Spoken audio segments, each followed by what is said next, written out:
તારીખ 4/8/2026 રોજ રાજકોટ રેન્જ નાયબ પોલીસ મહાનિરીક્ષકની ટીમ દ્વારા સુરેન્દ્રનગર જિલ્લાના જોરાવરનગર પોલીસ સ્ટેશન વિસ્તારમાં એક ગેરકાયદેસર શેર બજાર સટ્ટો એટલે કે ડબ્બા ટ્રેડિંગની ચોક્કસ બાતમી મળતા એક રતનપર વિસ્તારમાં એક રેડ કરવામાં આવી, જેના પેટે ગુજરાત જુગાર પ્રતિબંધક ધારા મુજબ ગુનો દાખલ કરવામાં આવ્યો. રેડ દરમિયાન કુલ 23 જેટલા આરોપીઓ સામે ગુનો નોંધાયો છે. 5 આરોપીઓ સ્થળ પર હાજર મળી આવતા તેમની ધરપકડ કરવામાં આવી છે. અન્ય 17 આરોપીઓ પકડવા માટે તપાસ હાલે ચાલુ છે. સાથે જ 10 લેપટોપ, 29 જેટલા મોબાઈલ ફોન, 27 હિસાબી ચોપડા, રોકડ રકમ, પેનડ્રાઈવ, કેલ્ક્યુલેટર, વાઈફાઈ, રાઉટર જેવા ડબ્બા ટ્રેડિંગમાં વાપરતા ટેકનોલોજીકલ સાધનો કબજે કરવામાં આવ્યા છે.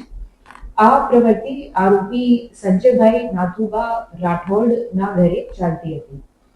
દરેક ટેકનિકલ પુરાવાની તપાસ કરવામાં આવી રહી છે હાલે, અને તેમજ હ્યુમન રિસોર્સિસને એક્ટિવેટ કરીને જે આરોપીઓ અત્યારે નોંધવા પડતા છે એમની પણ તપાસ ચાલુ છે. આ ગુનાની નિષ્પક્ષ અને ઝડપી તપાસ માટે માનનીય રાજકોટ રેન્જ ડીઆઈજી સાહેબ દ્વારા એક એસઆઈટીની રચના પણ કરવામાં આવી છે.